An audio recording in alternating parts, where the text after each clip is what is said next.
लोकसभा चुनाव के बाद फिर एक बार तेजस्वी प्रसाद यादव और नीतीश कुमार आमने सामने आ गए हैं और फिर एक बार बिहार में चाचा भतीजे की लड़ाई जो है चर्चा के केंद्र में आ गई है। अब पूरा माजरा क्या है और क्यों चाचा भतीजा एक बार फिर से लड़ाई के मूड में आ गए हैं, हम आपको विस्तार से बताएंगे। लेकिन उससे पहले नमस्कार, मेरा नाम वेद प्रकाश है, आप जनता जंक्शन देख रहे हैं और कैमरे के पीछे है विशाल।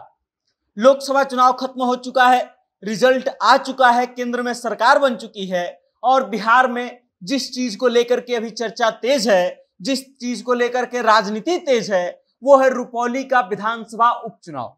इस विधानसभा उपचुनाव ये कितना अहम है हर पार्टी के लिए, इसका आकलन आप इस बात से कर सकते हैं कि एक तरफ जहां रुपौली विधानसभा उपचुनाव में अपने कैंडिडेट के प्रचार के लिए जनता दल यूनाइटेड के मुखिया नीतीश कुमार पहुंचते हैं, तो उनके साथ सम्राट चौधरी और कई बड़े नेता भी पहुंचते हैं। और दूसरी तरफ राष्ट्रीय जनता दल के सर्वे सर्वा तेजस्वी प्रसाद यादव भी अपना दमखम दिखाने अपने प्रत्याशी के सपोर्ट में पहुंचते हैं।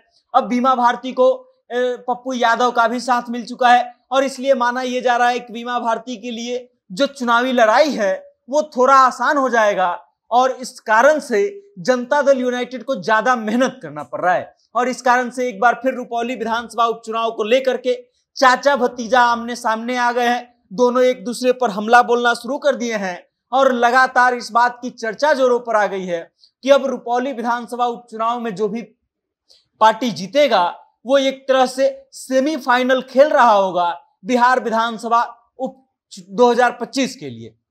अब आप समझ लीजिए कि बिहार विधानसभा का चुनाव 2025 में होना है और सभी पार्टियां अपना दमखम दिखाने के लिए अपने प्रत्याशियों के पक्ष में लगी हुई है। रुपौली विधानसभा उपचुनाव जो है त्रिकोणीय लड़ाई चल रहा है। वहां पर एक तरफ राष्ट्रीय जनता दल की प्रत्याशी बीमा भारती चुनावी मैदान में है और उनके लिए राष्ट्रीय जनता दल के कई नेता जो है लगातार कैंपेनिंग कर रहे हैं। तेजस्वी प्रसाद यादव पहुंच चुके हैं, जितेंद्र राय पूर्व जो मंत्री हैं वो पहुंच चुके हैं और कई लोग जो हैं वहां पर जाकर के राष्ट्रीय जनता दल के प्रत्याशी बीमा भारती के लिए प्रचार प्रसार कर रहे हैं। वहीं दूसरी तरफ कालाधार मंडल जो है जनता दल यूनाइटेड के प्रत्याशी हैं और वो जो है चुनावी मैदान में उतरे हैं। उनके सपोर्ट के लिए नीतीश कुमार, सम्राट चौधरी और कई भारतीय जनता पार्टी के बड़े बड़े दिग्गज नेता जो है उनके सपोर्ट में पहुंच चुके हैं, उनके लिए वोट की अपील कर चुके हैं। और तीसरी तरफ निर्दलीय प्रत्याशी के रूप में मौजूद है शंकर सिंह। वो शंकर सिंह जो पिछली बार जनता दल यूनाइटेड से जब चुनाव लड़ रही थी बीमा भारती, तो उनसे उनकी लड़ाई थी और शंकर सिंह दूसरे स्थान पर रहे थे। मतलब ये कि शंकर सिंह इस बार जो है खूब टक्कर देने वाले हैं। पिछली बार जो है लोजपा के वो प्रत्याशी थे, लेकिन चूंकि लोजपा इस बार एनडीए गठबंधन का हिस्सा थी, इस कारण से वहां पर जनता दल यूनाइटेड का प्रत्याशी उतरा तो शंकर सिंह ने लोजपा से इस्तीफा दे दिया और इस कारण से वो निर्दलीय चुनावी मैदान में है। और निर्दलीय होने के बावजूद समीकरण ऐसा बना दिए हैं कि हर पार्टी के लिए वो मुश्किल खड़ा कर रहे हैं। अब देखना यह दिलचस्प होगा कि पप्पू यादव के सपोर्ट के बाद बीमा भारती चुनाव जीत जाएंगी या फिर नीतीश कुमार और सम्राट चौधरी और भारतीय जनता पार्टी के बड़े बड़े नेताओं के द्वारा किया गया रैली उन पर भारी पड़ जाएगा।